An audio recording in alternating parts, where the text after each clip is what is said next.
السلام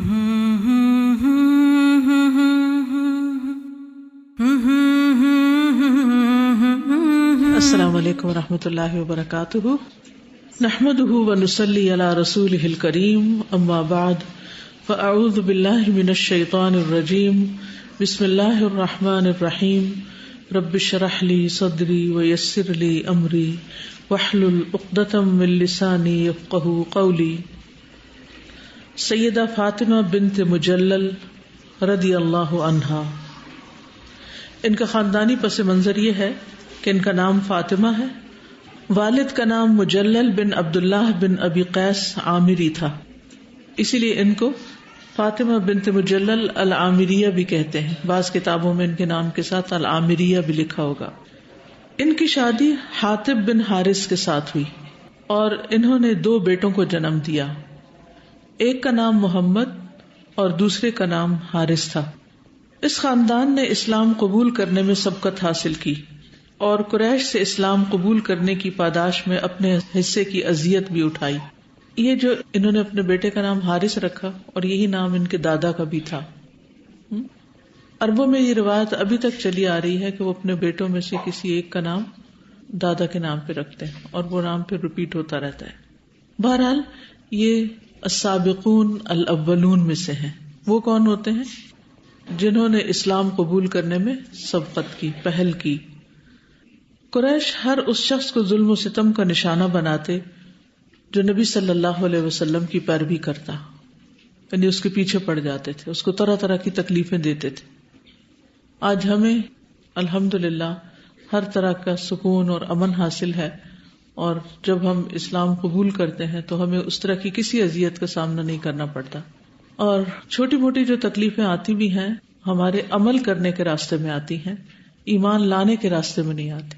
الحمدللہ ہم سب بورن مسلمز ہیں، پیدائشی مسلمان ہیں، ہمیں اللہ نے پیدائش کے ساتھ ہی اسلام کی نعمت دی، ہمارا نام مسلمانوں والا رکھا گیا اور اسلام کے مطابق ہماری پرورش ہوئی، ہم نے اذانیں سنی، ہم نے نمازیں پڑھتی دیکھی۔ تو کسی نہ کسی طرح ہمیں بچپن سے ہی اگر کتابوں سے اسلام پڑھنے کا موقع نہیں بھی ملا تو اپنے گھروں میں عمل کرتے ہوئے کسی نہ کسی کو ضرور پایا۔ بعض گھرانے سارے کے سارے عملی مسلمان ہوتے ہیں اور بعض اوقات نہیں بھی، لیکن یہ اللہ کا بہت بڑا فضل ہے ہم پر۔ اس کے برعکس اس دور میں لوگوں کو ایسی سہولت حاصل نہیں تھی اور انہیں لا الہ الا اللہ پڑھنے پر بھی طرح طرح کی تکلیفیں اٹھانی پڑتی۔ آج ہمیں لا الہ الا اللہ پڑھنے پر تو کوئی تکلیف نہیں ہوتی، لیکن جو تکلیفیں تھوڑی بہت آتی ہیں وہ کس پر آتی ہیں؟ عمل کرنے پر۔ مجلل کی دختر سیدہ فاطمہ اپنے خاوند حاطب کے ہمراہ مہاجرین کے قافلے میں شامل ہو کر روانہ ہوئیں اور ان کے ساتھ ان کے 2 بیٹے بھی تھے۔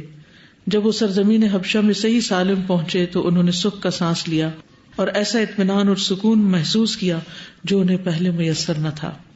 تو اس سے بھی کیا پتہ چلتا ہے کہ جب انسان اللہ کا دین نہیں چھوڑتا، اللہ کے دین کی خاطر دنیا چھوڑ دیتا ہے تو اللہ سبحانہ وتعالیٰ اس کا نعم البدل اس کو دنیا میں بھی عطا کرتے ہیں۔ وَمَن يُهَاجِرْ فِي سَبِيلِ اللَّهِ يَجِدْ فِي الْأَرْضِ مُرَاغَمًا كَثِيرًا وَسَعًا۔ دنیا میں وسعتوں کی بات ہو رہی ہے، یہ دنیا کے فائدوں کی بات ہو رہی ہے، آخرت کا اجر تو اللہ کے ہاں ہے ہی۔ مہاجرین خوشگوار، صاف ستھری اور پرامن زندگی بسر کرنے لگے، لیکن فاطمہ کے خاندان کو تھوڑے عرصے کے بعد ایک غمناک حادثہ پیش آیا جس سے ان کی خوشیاں غم میں بدل گئیں۔ ہوا یہ کہ تھوڑے عرصے کے بعد ان کا خاوند قضاء الہی سے وفات پا گیا اور انہیں 2 یتیم بیٹوں کے ساتھ تنہا چھوڑ گیا۔ لیکن مہاجرین نے اس غمزدہ خاندان کو بے یار و مددگار نہ چھوڑا اور مطالبے کے بغیر ہی ان کی بھرپور مدد کی، یعنی انہوں نے کسی سے کچھ مانگا نہیں، لیکن اس کے باوجود دوسرے ان کی مدد کے لیے ہر وقت تیار رہتے تھے۔ اس سے ایک بہت اہم سبق ہمیں ملتا ہے سیکھنے کو، اور وہ یہ کہ دین کے راستے میں جو ہمارے ساتھی ہوں، اگر ان پر کوئی تکلیف آ جائے، انہیں کوئی مشکل آ جائے تو انہیں تنہا نہیں چھوڑ دینا چاہیے، کسی نہ کسی طرح اپنی حیثیت کے مطابق ان کے کام ضرور آنا چاہیے، یعنی چاہے وہ اچھا بول ہی کیوں نہ ہو، مالی مدد ہی کیوں نہ ہو، یا کسی بھی طرح ان کا خیال رکھنا چاہیے۔ اب آپ دیکھیے کہ ان کے لیے کتنی بڑی آزمائش تھی کہ جہاں انہوں نے گھر بار چھوڑا وہاں ان کا شوہر بھی ان کو چھوڑ کے چلا گیا۔ تو بعض اوقات انسان یہ بھی سوچتا ہے کہ اللہ کا تو وعدہ ہے کہ وہ دنیا میں بھی وسعت دے گا، تو پھر یہ کیا ہوا میرے ساتھ؟ اس میں بھی اللہ تعالیٰ کی حکمتیں ہوتی ہیں. اور کسی کا دنیا سے جانا، فوت ہو جانا، یہ آپ دیکھیں کہ کہیں بھی ہو سکتا ہے. آپ اپنے گھر میں ہو تو بھی کوئی فوت ہو سکتا ہے، اور سفر میں ہو تو بھی، اور کسی اور منزل پہ پہنچے ہو تو بھی. ہر ایک کی موت کا ایک وقت لکھا ہوا ہے، ہر ایک اپنے وقت پر چلتا چلا جائے گا. اس بیچاری بیوہ خاتون نے اپنے رب کے فیصلے پر صبر کیا اور اس کی مشیت کے آگے سر تسلیم خم کر دیا، اور ان دونوں بیٹوں کی اللہ تعالیٰ کے نازل کردہ شرعی احکام کی روشنی میں تربیت کرنے پر توجہ دی. قرآن کریم اور سنت رسول کے مطابق اپنے بیٹوں کی پرورش کی. سیدہ فاطمہ رضی اللہ تعالیٰ عنہا کی یہ دلی رغبت تھی کہ اس کے بیٹے احسن انداز میں پروان چڑھیں. ایک ایماندار مومن خاتون کی سب سے بڑی خواہش یہ ہوتی ہے کہ اس کی اولاد اور اس کی نسل بہترین ہو، ایمان میں، دین میں، اس سے بھی آگے ہو جس پر وہ خود ہے. وہ اپنے سے بھی آگے ان کو دیکھنا چاہتی ہے، اور جو زندگی میں کمی کوتاہی رہ گئی وہ اپنے بچوں میں پورا کرنا چاہتی. سیدہ فاطمہ کی یہ دلی رغبت تھی کہ اس کے بیٹے احسن انداز میں پروان چڑھیں تاکہ وہ اپنے باپ کا وہ عہد پورا کریں جو انہوں نے رسول اللہ صلی اللہ علیہ وسلم کی بیعت کرتے وقت اسلام کے ساتھ وابستگی اور اسلام کے جھنڈے کو لہرانے کے لیے کیا تھا. دونوں بچے آہستہ آہستہ بڑے ہونے لگے. سیدہ فاطمہ کو یہ دیکھ کر بڑی خوشی ہوئی کہ بعض لوگ ان دونوں بچوں کو کمانے میں تگ و دو کے وقت اپنے ساتھ لے جاتے. یعنی مدد کا طریقہ کیا تھا کہ ان کے بچوں کو بھی کام پر اپنے ساتھ لے جاتے تاکہ ان کو یہ دکھایا جائے کہ حلال کمائی کس انداز میں کی جاتی ہے، جس کا اللہ تعالیٰ نے حکم دیا اور رسول مقبول صلی اللہ علیہ وسلم نے اس کی ترغیب دی. جب مہاجرین حبشہ سے واپس آئے تو رسول اللہ صلی اللہ علیہ وسلم فتح خیبر کے لیے روانہ ہو چکے تھے. جب آپ صلی اللہ علیہ وسلم نے خیبر کو فتح کر لیا تو آپ کو ایک قافلہ اپنی طرف آتا ہوا دکھائی دیا. جب وہ قریب آیا تو پتہ چلا کہ یہ تو حبشہ کے مہاجرین ہیں، اور ان کے آگے آگے جعفر بن ابی طالب رضی اللہ عنہ ہیں جو آپ کے چچا کے بیٹے تھے. ان کے ساتھ رسول اللہ صلی اللہ علیہ وسلم نے معانقہ کیا اور یہ ارشاد فرمایا: ما ادری بأیہما انا اسر بفتح خیبر ام بقدوم جعفر. مجھے نہیں معلوم کہ مجھے کس چیز کی زیادہ خوشی ہے، خیبر فتح ہونے کی یا جعفر کے آنے کی. یعنی بچپن میں ساتھ رہے تھے. ابو طالب نے حضور صلی اللہ علیہ وسلم کی پرورش کی تھی، یہ ان کے بیٹے تھے، تو ایک قدرتی محبت تھی، اور عام محبت سے زیادہ محبت اس لیے بھی تھی کہ ان کے گھر میں آپ نے ایک طرح سے پرورش پائی، اور پھر وہ مسلمان بھی ہو گئے، اور پھر انہوں نے اللہ کی خاطر ہجرت بھی کی. تو جب وہ واپس آئے اور پھر نجاشی کے دربار میں مسلمانوں کو ریپرزینٹ بھی کیا، جب سورت مریم کی تلاوت کی تھی جس کی وجہ سے نجاشی جو تھا وہ مسلمانوں پر مہربان ہوا، تو ان ساری خصوصیات کی وجہ سے نبی صلی اللہ علیہ وسلم کو ان سے خاص محبت تھی. تو ان کے آنے پر، ان کی ملاقات پر وہ بہت خوش ہوئے. اس سے ایک اور بڑی بات پتہ چلتی ہے ہمیں کہ جس سے محبت ہو اس سے محبت کا اظہار بھی کرنا چاہیے اور اس کی ملاقات پر خوشی کا اظہار بھی کرنا چاہیے. بعض اوقات ہم محبوب رشتوں کو فار گرانٹیڈ لیتے ہیں. ہم کہتے ہیں ہمارے دل میں ہے نا اور ہم خوش ہیں نا، بس ٹھیک ہے. لیکن چاہے آپ کے بچے ہوں، رشتے دار ہوں، دوست ہوں، کوئی بھی ہو جس کو آپ اللہ کی خاطر چاہتے ہیں، تو اس کی ملاقات پر خوشی کا اظہار کرنا آپ کو بھی خوش کرے گا اور اس کو بھی خوش کرے گا. اور یہ بھی ہمیں نبی صلی اللہ علیہ وسلم کی سنت سے پتہ چل رہا ہے کہ خوشی کے موقع پر خوش ہونا چاہیے. بعض لوگوں کی عادت یہ ہوتی ہے کہ وہ خوشی کے موقع پر موڈ آف کر لیتے ہیں، اور شاید وہ اس طرح اپنی اہمیت جتانا چاہتے ہیں یا بوریت کا مظاہرہ کرتے ہیں. تو مومن جو ہوتا ہے وہ خندہ پیشانی والا ہوتا ہے اور کھلے دل والا ہوتا ہے، اور ایسے موقعوں پر ایک دوسرے سے ملاقات کرنا اور اللہ کی خاطر ملاقات کرنے کا تو ویسے ہی اجر و ثواب بہت ہے. نبی کریم صلی اللہ علیہ وسلم کی فاطمہ اور ان کے بیٹے کے حق میں دعا. رسول اللہ صلی اللہ علیہ وسلم نے سیدہ فاطمہ اور ان کے بیٹے کے لیے خاص طور پر شفا کی دعا کی. مسند امام احمد میں محمد بن حاتب اپنی والدہ سے بیان کرتے ہوئے بتاتے ہیں، کہتے ہیں کہ میری والدہ ام جمیل بنت مجلل نے مجھ سے کہا، میرے بیٹے میں تیرے ساتھ سرزمین حبشہ سے آئی. جب میرا سفر مدینہ منورہ سے 1 رات یا 2 رات کا باقی رہ گیا تھا، یعنی پہنچنے کے لیے، تو میں نے تیرے لیے کھانا پکایا. پکانے کے دوران میں ایندھن ختم ہو گئے، لکڑی جلاتے تھے تو لکڑی جل گئی اور کھانا ابھی نہیں پکا تھا. میں ایندھن کی تلاش میں گئی تو نے ہنڈیا کو پکڑا اور وہ تیرے ہاتھ سے ٹوٹ گئی، جس سے تیرا بازو زخمی ہو گیا. میں تجھے لے کر نبی صلی اللہ علیہ وسلم کی خدمت میں حاضر ہوئی. میں نے عرض کیا، اے اللہ کے رسول، یہ میرا بیٹا محمد بن حاتب ہے. یہ میرا پہلا بیٹا ہے جس کا نام میں نے آپ کے نام پر رکھا ہے. یعنی اس کے علاوہ کسی اور کا نام ابھی محمد نہیں تھا. یہ سنتے ہی رسول اللہ صلی اللہ علیہ وسلم نے تیرے منہ پر پھونک ماری، تیرے سر پر ہاتھ پھیرا اور تیرے لیے دعا کی، اور تیرے ہاتھوں پر مسلسل پھونک مارنے لگے اور یہ دعا پڑھنے لگے، اذھب البأس رب الناس واشف انت الشافی لا شفاء الا شفاؤک شفاء لا یغادر سقما۔ اتنی خوبصورت دعا ہے کہ تکلیف کو دور کر دے اے لوگوں کے رب، اور شفا عطا کر، تو ہی شفا دینے والا ہے، تیرے سوا کوئی شفا نہیں دے سکتا، ایسی شفا دے کہ کوئی بیماری نہ بچے۔ اور اس کو بار بار پڑھ کر آپ پھونک رہے تھے، تو اس سے ایک اور بات پتہ چلتی ہے کہ بیماری کسی بھی قسم کی ہو، کوئی چوٹ ہو، زخم ہو، کوئی بخار ہو، کوئی سر درد ہو، کوئی بھی تکلیف ہو، آپ کے پاس کوئی کرا رہا ہے یا کسی بھی تکلیف میں ہے تو اس کو ایسے ہی نہ چھوڑ دیں اور صرف پیناڈول اور پیراسیٹامول پہ گزارا نہ کریں۔ دوا کا ٹھیک انتظام کریں، لیکن اس کے ساتھ ساتھ دم ضرور کیا کریں۔ چھوٹے بچوں کو شروع سے ہی عادت ڈال دیں کہ جب انہیں کوئی تکلیف ہو تو اللہ کا نام لیں، اس سے کہ ان کو ایک روحانی تسکین بھی حاصل ہوگی، اور یہ ہوگا کہ اب دوا زیادہ بہتر اثر کرے گی کیونکہ اس میں اللہ سبحانہ و تعالیٰ کی مدد شامل ہو گئی۔ کہتے ہیں کہ جب میں آپ کے پاس سے اٹھی تو تیرے ہاتھ ٹھیک ہو گئے تھے۔ سبحان اللہ، یہ نبی صلی اللہ علیہ وسلم کی برکت تھی اور آپ کے دم کی برکت تھی کہ جس کی وجہ سے فوری شفا حاصل ہو گئی۔ اور ہمیں بھی شفا کا یقین رکھتے ہوئے کہ اللہ تعالیٰ ایسی شفا دے کہ کوئی تکلیف بچے ہی نہ، وہ امید رکھتے اور یقین رکھتے ہوئے دم کرنا چاہیے، کیونکہ اگر اپنے دل میں کھوٹ ہے نا اور یقین نہیں اور کشمکش ہے کہ پتہ نہیں کچھ ٹھیک ہوگا کہ نہیں، ایسا نہ ہو کہ شخص مائنڈ کر جائے کہ دم بھی کیا تھا اور پھر بھی فائدہ نہیں ہوا۔ نہیں، ٹھیک ہے، ہر تکلیف کے جانے کا ایک وقت ہے، وہ اللہ کو پتا ہے کہ جلدی جانی چاہیے، دیر سے جانی چاہیے۔ اب نبی صلی اللہ علیہ وسلم کی طرح تو کسی کا دم نہیں ہو سکتا، لیکن بہرحال آپ کی سنت کی پیروی کرتے ہوئے اگر ہم کسی کو فائدہ پہنچا سکیں تو ضرور پہنچائیں، لیکن اسے پورا یقین ہونا چاہیے کہ شفا اللہ کے ہاتھ میں۔ ڈاکٹر کے پاس بھی جائیں تو دل میں بار بار دہرائیں شفا اللہ کے ہاتھ میں ہے، وہی اس کے دل میں ڈالے گا تو کوئی صحیح چیز دے گا، ورنہ اس کا دماغ بھی پھر جائے گا۔ تو کبھی بھی انسانوں پر بھروسہ نہ کریں اور دعا کرتے ہوئے کہیں کہ یا اللہ بیدک الشفا، شفا تیرے ہاتھ میں، تو ہی مجھے شفا عطا کر۔ سیدہ فاطمہ رضی اللہ تعالی عنہا دین اسلام کی بڑی پابند تھی، وہ دینی احکام پر ساری زندگی عمل پیرا رہیں، یہاں تک کہ وہ اپنے خالق حقیقی سے جا ملی۔ اللہ تعالیٰ سیدہ فاطمہ پر اپنی رحمت کا سایہ دراز کرے، آمین۔ ان کا بڑا بیٹا حارث جو تھا، پھر یہ امیر مکہ بھی بنا تھا بعد میں، یعنی جب بچے بڑے ہو گئے اور انہوں نے ترقی کر لی تو وہ مکہ کا امیر بن گیا۔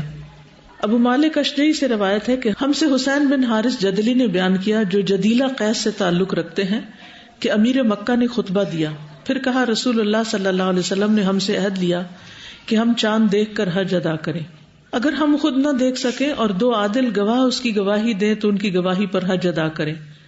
راوی کہتے ہیں کہ میں نے حسین بن حارث سے پوچھا کہ امیر مکہ کون تھے؟ انہوں نے کہا کہ میں نہیں جانتا۔ اس کے بعد وہ پھر مجھ سے ملے اور کہنے لگے وہ محمد بن حاتب کے بھائی حارث بن حاتب تھے۔ پھر امیر نے کہا تمہارے اندر ایک ایسے شخص موجود ہے جو مجھ سے زیادہ اللہ اور اس کے رسول کی باتوں کو جانتے ہیں، اور وہ اس حدیث کے گواہ ہیں۔ اور انہوں نے اپنے ہاتھ سے ایک شخص کی طرف اشارہ کیا۔ حسین بن حارث کہتے ہیں میں نے اپنے پاس بیٹھے ایک بزرگ سے دریافت کیا کہ وہ کون ہے جن کی طرف امیر نے اشارہ کیا ہے؟ کہنے لگے یہ عبداللہ بن عمر ہیں، اور انہوں نے سچ ہی کہا کہ وہ اللہ کے بارے میں ان سے زیادہ جانتے ہیں۔ اس پر انہوں نے یعنی ابن عمر نے کہا ہمیں رسول اللہ صلی اللہ علیہ وسلم نے اسی کا حکم دیا ہے، یعنی جو حدیث بیان کی گئی ہے وہ درست ہے۔ چھوٹا بیٹا محمد جو تھا اس کے بارے میں آتا ہے کہ وہ کشتی میں پیدا ہوئے تھے۔ ابو مالک اشجعی کہتے ہیں کہ ایک مرتبہ میں محمد بن حاتب کے پاس بیٹھا ہوا تھا، وہ کہنے لگے کہ رسول اللہ صلی اللہ علیہ وسلم نے فرمایا میں نے خواب میں کھجوروں والا ایک علاقہ دیکھا ہے، لہٰذا تم اس کی طرف ہجرت کرنے کو جاؤ۔ چنانچہ حاتب اور جعفر رضی اللہ عنہ سمندری راستے کے ذریعے نجاشی کی طرف روانہ ہو گئے تو میں اسی کشتی میں پیدا ہوا تھا۔ یعنی اب ہجرت کرنے والوں نے یہ نہیں دیکھا کہ کون کس سٹیج پر ہے اور کیا حالات ہیں، جب موقع آیا تو یعنی یہ خاتون بالکل اپنے آخری دنوں پر تھی تو یہ بھی ہجرت کر گئی۔ عام طور پر دیکھنے میں آیا کہ آخری دنوں میں خواتین اتنی بیزار ہو جاتی ہیں کہ نماز بھی بیٹھ کے پڑھنے لگتی ہیں، ہجرت تو دور کی بات ہے۔ پھر اسما بنت امیس کے رضائی بیٹے تھے۔ اسما بنت امیس نے محمد بن حاتب کو اپنے بیٹے عبداللہ بن جعفر کے ساتھ دودھ پلایا۔ یہ اسما بنت امیس جو تھی یہ جعفر بن ابی طالب کی اہلیہ تھی اور انہوں نے بھی ہجرت کی تھی۔ اسلام میں سب سے پہلے ان کا نام محمد رکھا گیا اور کہا گیا کہ قریش میں سے ان کا نام سب سے پہلے رکھا گیا تھا۔ ان کا پوتا ہے ابراہیم بن محمد بن حاتب، ابو داود میں ان کی روایت موجود ہے. پڑپوتا صالح بن قدامہ بن ابراہیم بن محمد بن حاتب قرشی جمحی مدنی، سنن نسائی میں ان کی روایت موجود ہے. تو اللہ تعالیٰ نے ان کی نسلوں میں بھی خیر جاری کر دی. سیدہ اسماء بنت سلامہ رضی اللہ تعالی عنہا، خاندانی پس منظر: نام اسماء، باپ کا نام سلامہ بن مخربہ اور خامند کا نام عیاش بن ابی ربیعہ تھا، جو سیدنا خالد بن ولید رضی اللہ عنہ کا چچا کا بیٹا تھا. کیا نام تھا؟ عیاش. اور وہ کس کا چچا کا بیٹا تھا؟ خالد بن ولید کا. اور یہ بھی یاد رکھیں کہ ابو جہل کے ماں جائے بیٹے تھے، یعنی ماں کی طرف سے بھائی تھے. جب رسول اللہ صلی اللہ علیہ وسلم نے قریش کی جانب سے اپنے صحابہ پر ظلم و ستم ہوتے دیکھا اور خاص طور پر مسلمانوں کو نشانہ بنایا جاتا جو کمزور ہوتے، تو آپ صلی اللہ علیہ وسلم نے انہیں حبشہ کی طرف ہجرت کرنے کی اجازت دے دی تاکہ وہاں آزادی کے ساتھ اللہ تعالیٰ کی عبادت کر سکے، کیونکہ وہاں کسی پر کوئی قدغن نہیں لگائی جاتی تھی. وہاں کسی پر کوئی قدغن نہیں لگائی جاتی تھی. آزادی کے ساتھ ہر کوئی اطمینان سے زندگی بسر کرتا تھا، کسی کو کوئی خطرہ نہیں تھا. جب مہاجرین کا قافلہ روانہ ہوا تو اسماء اور ان کے خاوند بھی قافلے کے افراد میں شامل تھے. وطن سے جدائی بڑی مشکل تھی، لیکن دین سے جدائی اس سے بھی زیادہ مشکل تھی. عادل حکمران نجاشی کے ملک میں سیدہ اسماء نے ایک بچے کو جنم دیا جس کا نام انہوں نے عبداللہ بن عیاش رکھا. والدین بیٹے کی ولادت پر بہت خوش ہوئے. اس نومولود نے والدین کی زندگی کو خوشیوں سے بھر دیا. مکہ معظمہ کی طرف واپسی. پھر سیدنا عیاش اپنے خاندان کے ہمراہ مکہ معظمہ واپس آ گئے. جب سیدنا عمر بن خطاب نے مدینہ منورہ کی طرف ہجرت کا ارادہ کیا تو سیدنا عیاش بھی ان کے ساتھ روانہ ہوئے. جب دونوں سلامتی کے ساتھ مدینہ منورہ پہنچ گئے تو ان کی ماں کی طرف سے 2 بھائیوں ابو جہل اور حارث کو پتہ چلا تو وہ دونوں مدینہ منورہ پہنچ گئے. کہتے ہیں کہ یہ ابھی قباء کے مقام پر تھے جب یہ دونوں پہنچے ہیں. کون کون؟ ابو جہل اور حارث. انہوں نے سیدنا عیاش کو بتایا کہ تیری والدہ نے حلف اٹھایا ہے کہ جب تک وہ تجھے دیکھ نہ لے گی وہ اپنے سر کو تیل نہ لگائے گی نہ سائے میں بیٹھے گی. وہ یہ جانتے تھے کہ عیاش اپنی والدہ کا بڑا فرما بردار ہے. اصل میں انسان پہ آزمائش اس کی ویکنس کی طرف سے آتی ہے، جو انسان کا کمزور پوائنٹ ہوتا ہے نا وہاں انسان پھسلتا ہے. جب سیدنا عیاش نے ان دونوں کے ساتھ واپسی کا ارادہ کر لیا تو سیدنا عمر بن خطاب نے انہیں ان دونوں کی دھوکہ دہی اور چال بازی سے ڈرایا کہ تم ان کے پندے میں نہ آؤ، لیکن ان کے دل میں اپنی ماں کے لیے رکت پیدا ہو چکی تھی، لہٰذا وہ ان دونوں کے ساتھ واپس چل پڑے. انہوں نے واپسی میں دوران سفر ہی دھوکہ دے کر ان کو رسی سے جکڑ دیا اور اسے لے کر مکہ معظمہ میں داخل ہوئے اور وہاں پہنچ کر بند کر دیا، قید کر دیا. حالانکہ بھائی تھے لیکن دین کی دشمنی آپ دیکھیں. پھر ایک دن سیدنا عیاش کو موقع ملا اور وہ ان کی قید سے فرار ہو کر مدینہ منورہ پہنچ گئے. بخاری اور مسلم میں روایت آتی ہے کہ رسول اللہ صلی اللہ علیہ وسلم کو جب ان کی اس قید کا پتہ چلا تو آپ 1 مہینہ تک دعائے قنوت فجر کی نماز میں پڑھتے رہے، اور اس میں آپ خاص طور پر ان کا نام لے کر، اور بھی کچھ لوگ تھے، ان سب کا نام لے کر دعا کرتے تھے کہ اللہ ان کو نجات عطا کر، اللہ ان کو نجات عطا کر. پھر ایک دن صبح کی نماز میں آپ نے دعائے قنوت نہیں پڑھی تو لوگوں نے پوچھا کہ آج آپ نے دعائے قنوت نہیں پڑھی، تو آپ نے فرمایا کیا تم نے دیکھا نہیں کہ عیاش واپس آ چکا ہے، یعنی اب دعائے قنوت پڑھنے کی ضرورت نہیں. تو اس سے بھی کیا پتہ چلتا ہے کہ رسول اللہ صلی اللہ علیہ وسلم اپنے ساتھیوں کا کتنا خیال رکھتے تھے کہ نام لے کر نماز کے اندر ان کی رہائی کے لیے، ان کی تکلیف دور کرنے کے لیے دعا کر رہے ہیں. اس کو قنوت نازلہ بھی کہتے ہیں. نبی کریم صلی اللہ علیہ وسلم کا سیدہ اسماء کے ساتھ اکرام سے پیش آنا. سیدہ اسماء اور ان کے خاوند کو یہ شرف حاصل تھا کہ کبھی کبھار رسول اللہ صلی اللہ علیہ وسلم ان سے ملاقات کے لیے ان کے گھر تشریف لے جاتے. یہ پچھلی بہت سی صحابیات کے واقعات میں آپ نے پڑھا کہ ان کے بارے میں پتہ چلتا ہے کہ نبی صلی اللہ علیہ وسلم ان کے گھر بھی جایا کرتے تھے. آپ کتنے زیادہ مصروف تھے، اور آپ کی عبادت دیکھیے تو سب سے زیادہ، آپ کے کام دیکھیے تو سب سے زیادہ. اس کے باوجود جو ہیومن آسپیکٹ ہے اس کو آپ نظر انداز نہیں کرتے تھے. جب یہ عظیم المرتبت مہمان ان کے گھر ہوتے تو سیدہ اسماء اس موقع کو غنیمت سمجھتی، آپ سے دینی مسائل دریافت کرتی تاکہ حبشہ کی ہجرت کے دوران میں جن فرمودات رسول سے وہ محروم رہے ان سے ان قیمتی لمحات میں مستفیض ہو سکے، تاکہ محرومی کا کچھ تو مداوع ہو سکے.